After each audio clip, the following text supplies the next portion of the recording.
폐지 주워 버는 돈보다 병원비가 10배는 더 나가요. 이러면 어머니, 이러실 때마다 정말 저 이혼하고 싶은 마음이 굴뚝 같아요. 이 그지 같은 생활 그만하고 확 이혼해버리고 싶다고요. 어머니는 그저 미안하다는 말만 하시며 방으로 쑥 들어가셨습니다.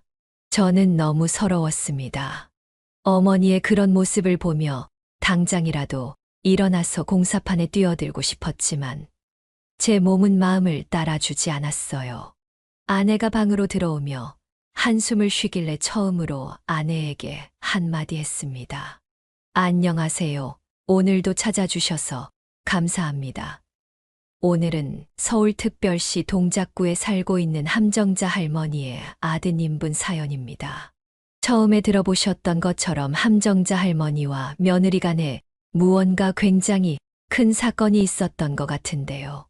무슨 일이 있었는지 제보된 사연 읽어드리겠습니다. 들어보시고 함정자 할머니 아드님께 따뜻한 위로든 따끔한 조언이든 해 줄 수 있는 말이 있으면 말씀해 주시길 바랄게요. 좋아요와 구독 그리고 알림 설정 눌러주시면 매일 올라오는 사연 함께 들어보실 수 있습니다. 그럼 사연 바로 읽어드리겠습니다. 안녕하세요, 여러분. 오늘은 저희 어머니 이야기를 들려드리려고 해요. 저는 늦게 첫 아들을 본 남자입니다. 제 어머니가 절 낳으셨을 때도 나이가 많으셨는데 저도 이제야 아이를 보게 됐네요. 이 아이를 저희 어머니도 보셨으면 얼마나 좋았을까 싶어요. 안타깝게도 어머니는 손주 얼굴도 보지 못한 채 평생 고생만 하시다 돌아가셨어요. 어머니께 효도도 제대로 못하고 보내드린 것 같아 매일 후회로 가득 찼지만 이제 조금 마음을 추스르고 다시 살아가 보려 합니다. 저는 오래전부터 동대문에서 옷을 유통하는 사업을 해왔습니다. 사업을 하다 보니 사업이 조금 안정화가 되고 결혼을 하고 싶었기에 혼기가 조금 늦어져 늦게 만나서 연애하고 결혼했어요. 아내는 제가 일하는 곳에서 만났어요. 나이 차이가 조금 나긴 했지만 아내도 저를 좋아해주고 저도 아내를 사랑했기에 잘 만났습니다. 나름 동대문에서 알아줄 정도로 사업을 크게 해서 먹고 사는 데는 지장이 없었죠. 그래서 몇 년 전부터 아내에게는 일을 그만두게 하고 어머니께도 부엌 일은 하지 말라고 말씀드렸어요. 제가 가장 사랑하는 두 여자를 먹여 살릴 수 있다는 게 얼마나 감사한 일인지 모릅니다. 아무리 힘들게 일하고 집에 돌아와도 저를 맞아주는 아내와 자주 집으로 놀러 오시는 어머니 덕분에 모든 힘듦이 싹 내려가곤 했습니다. 천욱이 왔구나. 고생 많았다. 얼른 씻고 밥 먹어라. 내가 너 온다고 2시간 동안 동태찌개 끓이고 있었어. 엄마, 뭘 그렇게까지 하셨어요? 힘드셨을 텐데. 그래도 우리 가장 힘들게 일하다 들어왔는데 따뜻한 국물이라도 먹여야지. 얼른 손 씻고 와. 이제 쑥갓이랑 두부만 넣으면 끝이니까. 어머니는 언제나 느리지만 세심하게 저희를 챙겨주셨어요. 어머니께도 저에게도 진심으로 대해주는 아내가 참 고마웠습니다. 저희는 정말 화목했어요. 나이가 있어서 그런지 아이가 잘생기지 않아 마음고생을 했던 것만 빼고는 나무랄 데 없는 삶이었습니다. 그런데 어느 날부터 시련이 찾아왔습니다. 여러분도 아시다시피 시국이 안 좋아지기 시작하면서 중국인 관광객들이 한국의 발걸음을 끊게 되자 제 사업이 정말 어려워졌어요. 주 고객층이 중국인 관광객들이었는데 그들이 오지 않으니 사업이 점점 힘들어지더군요. 내수 고객도 있지만 중국인 큰손들이 한 번 쇼핑하고 가는 것과는 차이가 컸거든요. 그래서 점점 재고가 쌓이고 인터넷으로 팔아보려 해도 쉽지 않았어요. 결국 직원들을 하나둘씩 정리해야 했고 적자는 계속 쌓여갔죠. 그러다 보니 아내에게 생활비를 가져다 줄 돈조차 없어서 몰래 신용대출을 받고 지인들에게 빌리다가 나중엔 집 담보 대출까지 받게 됐습니다. 여보, 정말 미안한데 지금 회사 사정이 너무 안 좋아. 그래서 집 담보로 대출을 좀 받아야 될 것 같아. 딱 1년이야. 1년만 버티면 예전으로 돌아갈 수 있을 거야. 이해 좀 해줘. 당신만 힘든 게 아닌데 나도 이해해. 우리 힘내봐요. 나 당신 믿어. 아내는 이렇게 말하며 제 손을 꼭 잡아주었어요. 결혼 전이나 결혼 후에도 항상 제 편이 되어 주었던 아내는 제가 밑바닥까지 간 상태에서도 응원해 주었죠. 하지만 그 응원에도 불구하고 제 사업은 점점 더 악화되었어요. 1년이면 끝날 것 같던 시국이 2년, 3년이 되더군요. 결국 집 담보로 받은 대출마저 사라지게 됐습니다. 그때는 정말 미쳐 있던 것 같아요. 주위 사람들은 우선 사업 접고 나중에 다시 시작하라고 했지만 저는 이 일을 절대 놓고 싶지 않았어요. 그래서 결국 어머니를 찾아가게 되었습니다. 엄마, 정말 죄송해요. 시국이 좀 좋아지면 사업 금방 일어날 거예요. 그러니까 아버지 보험금으로 받으신 돈 좀 제가 잠시 쓸 수 없을까요? 그래라. 일단 네가 살고 봐야 나도 사는 거 아니겠니? 아무리 힘들어도 밥은 꼬박꼬박 챙겨 먹어라. 남자는 누구에게나 한 번의 시련이 온단다. 그러니까 우리 아들 어디 가서도 기죽지 말고 꼭 일어서라. 나는 우리 아들을 믿는다. 주저앉지 말고 꼭 일어서라. 알았지? 어머니는 이렇게 말씀하시며 저에게 밥을 차려주셨어요. 저는 그 밥을 먹으며 결국 눈물을 흘리고 말았습니다. 얼마나 못난 놈이면 어머니의 노후 자금까지 손을 댈 수 있을까? 아버지의 목숨 값을 달라고 손을 내밀 수 있을까 하는 생각에 제 자신이 너무 한심하고 원망스러웠습니다. 어머니도 그런 저의 마음을 아셨는지 말없이 저를 따뜻하게 안아주셨습니다. 어린 시절처럼 제 등을 쓸어주셨죠. 저는 어머니 품속에서 한참을 울며 꼭 일어서겠다고 다짐했습니다. 그런데 세상은 그렇게 쉽게 변하지 않더군요. 내수 손님들은 보복 소비 심리로 명품을 찾았고 관광객도 여전히 없어 힘든 상황이었습니다. 결국 저는 사업을 정리해야 했습니다. 그게 벌써 1년 전이네요. 그때 아내는 임신 중이었어요. 아기의 손도 보이고 발도 보이는 그런 시기였죠. 그래서 차마 사업을 접겠다는 말을 할 수가 없었습니다. 저는 매일 출근한다고 집을 나서서 공사장에서 막노동을 하기도 하고 집과 멀리 떨어진 중국집에서 배달 아르바이트를 하기도 했습니다. 하지만 대출 이자조차 낼 수 없었고 결국 집은 경매에 넘어가게 되었습니다. 어느 날 피곤해 지쳐 집에 돌아왔는데 아내가 벌겋게 충혈된 눈으로 저를 노려보고 있었습니다. 수고했다. 어서 와라가 아니라 양허리에 손을 얹고 서류 한 장을 들고 있었죠. 그 순간 직감했습니다. 아, 끝났구나. 저는 현관에서 그대로 주저앉았습니다.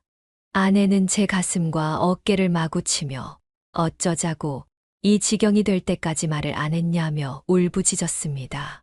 저는 입이 10개라도 할 말이 없는 죄인이었죠.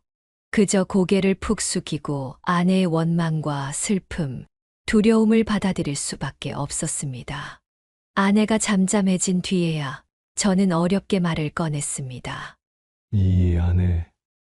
여보, 진짜 미안해. 우리 엄마 집으로 들어가자. 당장은 그 수밖에 없어. 정말 노력해봤는데 방법이 없어. 미안해. 그렇게 끓어오르는 가슴을 부여잡으며 한 글자 한 글자 어렵게 내뱉었습니다. 그날 아내와 저는 한숨도 자지 못했습니다. 그저 서로의 눈물을 닦아주며 밤을 지새웠습니다. 어머니의 집은 10평 남짓의 작은 반지하 집이었지만 방이 2개라서 저희가 쓸 방 하나는 있었습니다. 그렇게 우리는 어머니 집으로 들어가게 되었습니다. 어머니는 저희에게 기꺼이 안방을 내어주셨어요. 너희는 둘이고 나는 하나니까 내가 작은 방을 쓰는 게 맞다. 너희가 큰 방을 써라. 잠이라도 발 뻗고 자야지. 어머니, 어떻게 그래요? 저희가 어떻게 그래요. 아니다. 아니다. 애미 말대로 해. 그래야 내 마음이 편해서 그래. 주눅 들지 말고 살다 보면 이런 일 저런 일 다 있는 법이다. 알았지? 하셨어요. 저는 그 말이 참 고마웠습니다. 어머니는 내 새끼.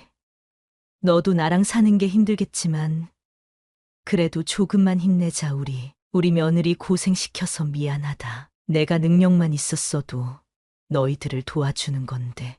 라고 하셨어요. 그 말에 어머니도 아내도 저도 그날은 정말 눈물 바다였답니다. 서로 부둥켜 안고 울다가 지쳐서 잠들고 또 일어나서 울고를 반복했어요. 다행히 아내는 심성이 착하고 성실한 사람이었어요. 성격 자체도 긍정적이라 시어머니랑 같이 사는 게 분명 힘들었을 텐데도 티내지 않고 묵묵히 제 뒷바라지만 해주었죠. 제가 공사판으로 나갈 때면 새벽부터 일어나 뜨끈한 국밥을 만들어주고 어머니께도 맵기 맛있는 밥을 손수 지어드렸어요. 그 와중에도 저를 돕겠다고 부엌거리를 챙기려 하더군요. 저는 아내를 말렸어요. 생활비 부족하면 어떻게든 내가 더 벌어올 테니까 당신은 아무것도 하지 마. 그냥 태교 잘하고 건강하게만 있어줘. 안 그래도 미안한데 당신 여기서 더 고생시키면 내가 못 살 것 같아서 그래. 아내는 알았어. 하며 제 마음을 알아주었어요.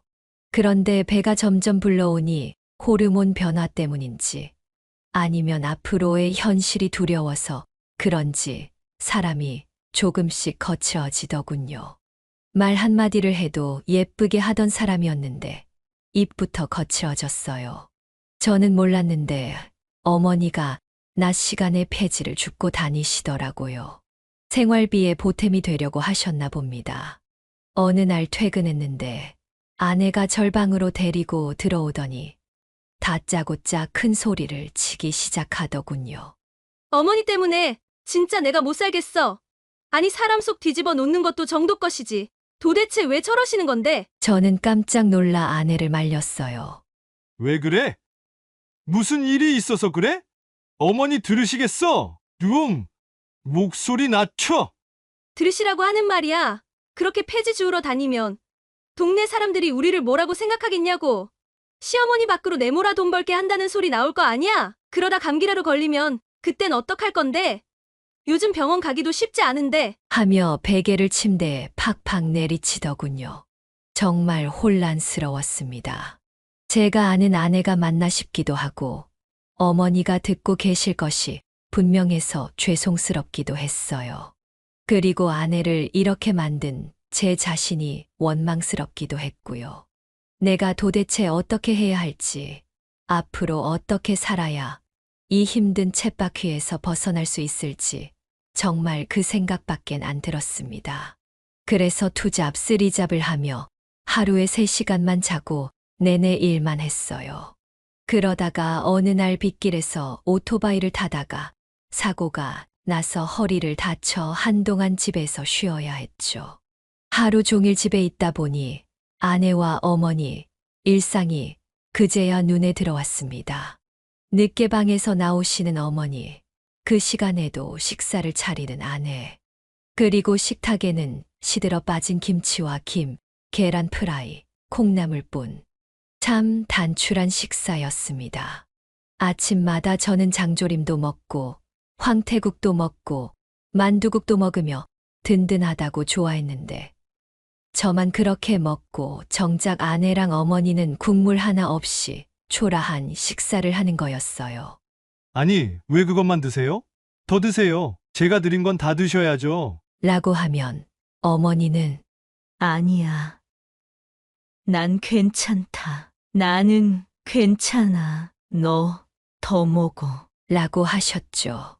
아내도 마찬가지였어요. 아니, 밥을 안 드시면 어떻게 하려고 그래요?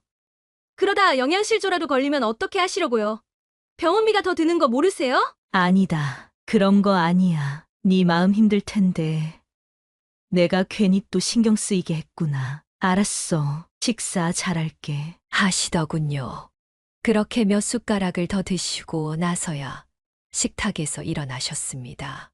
그 후 어머니는 동네 할머니들을 만나고 오시겠다며 밖에 나가셨고 무려 5시간이 지나서야 들어오셨죠. 어머니의 얼굴은 새빨갛게 얼어 있었어요. 방 안에 있는 제가 멀리서 봐도 한눈에 보일 정도로 말이죠. 그런 어머니의 모습에 아내는 또 독한 소리를 내뱉었어요. 어머니, 또 폐지 주우러 다녀오셨죠? 아니야. 아니야. 나 진짜 동네 할머니들 만나고 왔어. 저녁도 먹고 왔으니까. 내 밥은 안 차려도 돼. 배불러. 어머니, 제가 바보예요. 어머니 손 좀 봐요. 지금 완전 얼음 덩어리잖아요. 관절도 안 좋으신 분이 손가락이 펴지지도 않을 정도로 손이 얼었는데 무슨 할머니들을 만나고 무슨 저녁 식사를 했다고 그러세요. 도대체 그까지 폐지 주워서 뭐 얼마나 본다고 자꾸 그러세요. 제가 하지 말라고 했잖아요. 차라리 돈이 필요하면 제가 나가서 일할게요. 그럼 되잖아요. 손 다 갈라지고 부르트고 이게 뭐예요. 폐지 주워버는 돈보다 병원비가 10배는 더 나가요. 이러면 어머니 이러실 때마다 정말 저 이혼하고 싶은 마음이 굴뚝 같아요. 이 그지 같은 생활 그만하고 확 이혼해버리고 싶다고요. 어머니는 그저 미안하다는 말만 하시며 방으로 쑥 들어가셨습니다. 저는 너무 서러웠습니다. 어머니의 그런 모습을 보며 당장이라도 일어나서 공사판에 뛰어들고 싶었지만 제 몸은 마음을 따라주지 않았어요. 아내가 방으로 들어오며 한숨을 쉬길래 처음으로 아내에게 한마디 했습니다. 당신, 어머니한테 좀 너무하는 거 아니야? 아무리 내가 지금 이래서 돈을 못 번다고 해도 나 무시하는 건 괜찮은데 어머니한테까지 그러는 건 너무 심하잖아. 착하고 심성 좋은 당신 다 어디 갔어? 왜 이렇게 거칠어졌어? 사람이 왜 이렇게 못돼졌어? 그러자 아내는 갑자기 눈물을 펑펑 흘리며 말하더군요. 나도 몰라. 나도 안 그러고 싶은데 어머니만 보면 너무 답답하고 안타까운 마음이 들어. 더 연세 드시고 폐지 주우시는 게 내가 밉고 몸 무겁다 핑계로 일 못 나가는 나도 밉고 그냥 이 상황이 너무 미워. 어머니께 너무 죄송하고 어머니가 불쌍하다는 말이야. 근데 말이 자꾸 그렇게 나와. 내 입이 자꾸 그렇게 말하는 걸 어떻게 해. 생각지도 못한 말이었습니다. 저는 아내가 저에게 욕이라도 할 줄 알았어요. 너 때문에 그런 거 아니냐. 네가 돈을 못 벌어와서 그러는 거 아니냐. 어디서 돈도 못 벌어오는 주제에 그런 소리나 하냐. 그런 말을 해도 사실 저는 할 말이 없었죠. 그런데 아내는 진심으로 어머니를 걱정하고 있더군요. 죄송해하고 있었고 어머니를 안쓰러워하고 있었어요. 그런 아내를 다그친 제가 미웠습니다. 저는 아내에게 바로 미안하다고 사과하고 꼭 안아주었습니다. 그 후에도 어머니는 늘 할머니들을 만나고 오겠다며 나가셔서 폐지를 주워 파셨어요. 어느 날은 2,000원, 어느 날은 5,000원, 그렇게 조금씩 번 돈으로 찬거리도 사고 집에 필요한 물건들도 샀죠. 그리고 아내가 갑자기 열 감기에 걸렸는데 아무래도 시국인지라 임산부라서 병원에서 잘 받아주지 않더라고요. 약도 함부로 먹을 수 없어서 어쩔 수 없이 집에서 앓을 수밖에 없었는데 어머니가 소고기 죽을 끓여 아내에게 먹여주고 보살펴 주셨습니다. 어머니, 이게 웬 소고기예요? 이런 돈이 어디 있으시다고? 걱정 말고 기운만 차려라, 아가야. 그까짓 돈이야 뭐가 중요하겠니? 너랑 우리 손주 건강이 제일 중요하지. 잘 먹고 얼른 기운 차려. 나 원망해도 좋고 나한테 뭐라고 해도 좋으니까 얼른 털고 일어나거라. 알았지? 아내와 저는 눈물을 꾹 참은 채 어머니에게 감사하다는 말만 연신 반복했습니다. 그리고 몇 달 전 출산 예정일을 앞두고 아내가 병원에 입원하게 되었어요. 출산 직전에 몸 상태가 급격히 안 좋아져서 병원에 가봤더니 출산 전에 미리 입원하는 게 좋겠다고 하더군요. 아내를 병원에 입원시키고 집으로 돌아와 어머니를 보살폈어요. 허리도 조금 나아져 이제 아내가 출산하고 나면 다시 공사장에 나가서 일을 해야지 하고 있던 참이었죠. 그렇게 며칠이 지나고 출산 예정일 이틀 전 어머니가 또 폐지 주우러 나가신다고 하시길래 운동 삼아 30분만 돌고 오세요. 더는 안 돼요. 라며 신신당부를 하고 보내드렸습니다.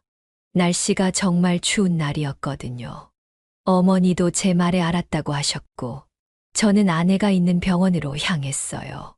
그런데 아내와 시간을 보내고 있던 중에 어머니 번호로 전화가 걸려오더군요. 무슨 일이 있나 싶어 저는 아내 몰래 밖으로 나가 전화를 받았습니다. 여보세요? 여보세요. 혹시 휴대폰 주인과 관계가 어떻게 되십니까? 제가 아들인데요. 누구신가요? 경찰입니다. 할머니가 길에 쓰러져 있다는 신고를 받고 출동했는데 마침 휴대폰을 갖고 계셔서 전화드렸어요. 지금 큰 사거리에 있는 종합병원으로 이송 중인데 이쪽으로 빨리 와 보셔야 할 것 같습니다. 그 순간 정말 하늘이 무너지는 것만 같았어요. 아내에게 말도 못하고 그 길로 곧장 어머니가 이송된다는 병원으로 달려갔죠. 그리고 도착한 병원에서 마주한 건 싸늘하게 식어버린 어머니의 모습이었습니다. 너무 놀라서 발걸음도 떨어지지 않고 눈물조차 나지 않더군요. 담당 의사님이 저에게 다가와 어머니에 대해 설명하셨어요. 경찰 얘기를 들어보니 평소에 동네에서 폐지를 줍는 일을 하고 계셨고 오늘은 길에 쓰러져 계셨다고 하더군요. 기록을 보니 어머니가 원래 혈압이 좀 있으셨네요. 저희 병원에서 처방해드린 약 드시고 계셨고요. 요즘 괜찮아지셨다고 몇 달 전부터 약 안 드셔도 된다고 하셨는데요. 아니요. 혈압 수치가 이 정도로 높았으면 갑자기 좋아졌을 리는 없습니다. 그리고 이렇게 날씨가 추울 때 활동하시면 노인분들은 혈압이 급작스럽게 올라가면서 쓰러지시거나 최악의 경우 이렇게 심장마비로 사망하시는 경우도 종종 생깁니다. 특히 폐지 줍기처럼 몸을 계속 숙였다 폈다 해야 하는 일을 추운 날씨에 하시면 더 위험합니다. 원하시면 부검도 가능하지만 제 소견으로는 갑작스러운 혈압 상승으로 인한 심장마비인 것 같습니다. 사망 시간은 오후 4시 32분입니다. 의사의 입에서 사망 시간까지 듣고 나니 그제서야 실감이 났습니다. 어머니가 정말 제 곁을, 저희 곁을 떠나셨다는 게 그렇게 손주를 보고 싶어 하셨는데 이틀만 있으면 그 손주를 보실 수 있었는데 이틀을 기다리지 못하고 돌아가셨어요. 그렇게 차마 아내에게는 말할 수 없었습니다. 가뜩이나 아내도 힘든 상황인데 어머니 소식까지 알게 되면 아내마저도 위험한 상황이 될까봐 그러면 안 되는 걸 알면서도 아내에게는 사실을 숨겼어요. 그렇게 이틀 뒤 아내는 예정대로 예쁜 아들을 낳았습니다. 아이의 울음소리가 들리자마자 아내는 어머니를 찾더군요. 어머니는 어디 계셔? 어머니 안 오셨어요? 우리 애기 많이 기다리셔서 보여드려야 하는데, 안겨드려야 하는데, 여보, 어머니 불러줘, 빨리. 눈도 제대로 못 뜨면서 어머니를 찾는 아내에게 저는 울음을 꾹 눌러가며 겨우 말을 전했습니다. 있잖아. 어머니 돌아가셨어. 뭐라고? 내가 잘못 들은 것 같은데. 방금 뭐라고 했어? 어머니 돌아가셨어. 그저께 심장마비로. 나 병원 가서 확인까지 하고 왔어. 아내는 간호사가 가슴팍에 놓아준 아이를 안고 한참이나 오열했습니다. 우리 어머니 정말 보고 싶어 하셨는데 우리 애기 제일 먼저 안겨드리고 싶었는데 이렇게 갑자기 돌아가시는 게 어딨어. 손주 재롱도 보고 귀여워할 일만 남았는데 이렇게 가버리시는 게 어딨어. 나 그동안 어머니한테 모진 소리만 했는데 사랑한단 말도 못 해드렸는데 이렇게 돌아가시는 게 어딨어. 저는 그날 그렇게 세상 최고의 기쁨과 최악의 슬픔을 동시에 맛봐야 했습니다. 어머니의 장례를 치렀고 아내가 조금이라도 덜 힘들길 바라는 마음에서 미리 어머니의 유품을 정리하기 시작했어요. 그러다가 문득 경찰에게서 전해받은 어머니 휴대폰이 생각나더군요. 정신이 멍했는데 그냥 무언가에 이끌리듯 통화 목록과 문자 목록을 하나씩 보게 됐어요. 그러다가 보험회사에서 온 문자 메시지를 발견하게 됐습니다. 매달 보험금 미납을 알리는 문자가 왔더군요. 그리고 매달 말이면 오늘까지 내지 않으면 실효된다는 안내. 그리고 잠시 후 한 달치 보험금이 입금 처리되었다는 안내. 정말 외줄타기를 하듯 간신히 보험을 유지해 나가는 어머니의 모습이 눈에 선했습니다. 저는 도대체 그 보험이 뭔가 싶어서 보험회사에 문의를 했어요. 그리고 생각지도 못한 대답을 들었죠. 아, 고객님, 종신보험료. 이거 가입하신 지 벌써 10년도 넘었네요. 사망 관련 서류들이랑 상속받으실 분 서류 보내주시면 사망보험금 5천만 원 수령 가능하십니다. 관련 서류는 문자 메시지로 보내드릴게요. 10년 전 제가 한창 사업을 잘하고 있을 때부터 어머니는 종신보험을 들어 놓으신 거였어요. 어머니는 항상 물려줄 게 없어서 미안하다. 가난한 엄마라 미안하다. 이런 말을 입에 달고 사셨어요. 그런데 이렇게라도 무언가를 물려주고 싶으셨던 거죠. 그래서 그렇게 가진 고생을 하면서 폐지까지 주워가며 꾸역꾸역 보험료를 내고 보험을 유지하셨던 거예요. 돌아가시는 그 순간까지도 저와 아내, 그리고 손주만 생각하셨을 겁니다. 쓰러지는 그 순간에도 폐지 주워서 팔면 이번 달 보험료도 낼 수 있겠다 생각하셨을 거예요. 그런 분이니까요. 평생을 그렇게 자식만 생각하며 살아온 분이시니까요. 어머니가 돌아가신 후 이 사실을 모두 알게 되었고 저희는 어머니의 사망보험금을 수령해 그대로 보관하고 있습니다. 나중에 저희 아이가 대학에 가게 되면 그때 꺼내 보려고 해요. 지금은 어머니 집에서 어머니를 생각하면서 어머니가 쓰시던 침대에서 하루하루를 지내고 있습니다. 아직은 기어 다니지도 못하는 아이지만 제 아들이 크고 나면 꼭 할머니에 대한 이야기를 해주려고 해요. 할머니가 얼마나 가족들을 사랑하셨는지, 너를 얼마나 보고 싶어 하셨는지, 그리고 할머니가 남겨주신 돈을 가치 있게 써야 하는 이유에 대해서도 말이죠. 어쩌면 저도 그렇게 멀지 않은 미래의 어머니 곁으로 갈 수도 있겠지요. 나이가 나이다 보니 앞으로 살 수 있는 날이 얼마나 될까 걱정이 되는 것도 사실입니다. 저는 어머니처럼 책임감 강하고 무조건적인 사랑을 끝없이 퍼부어 주는 아빠가 될 수 있을지 모르겠네요. 그래서 겁이 나기도 해요. 하지만 한 가지만큼은 약속할 수 있어요. 어머니께 부끄럽지 않은 아들이 되겠다고, 부끄럽지 않은 하나의 아빠가 되어 살다가 가겠다고 말이죠. 어머니는 지금도 저희를 걱정하고 계시겠죠. 그렇지만 이제는 저희 걱정 그만하시고 그저 푹 쉬셨으면 좋겠습니다.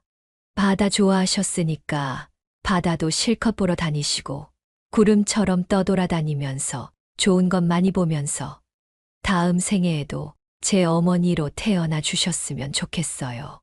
못난 저를 한 번만 더 아들로 받아주신다면 그땐 더 좋은 아들, 더 자랑스러운 아들이 되어 효도하면서 살게요.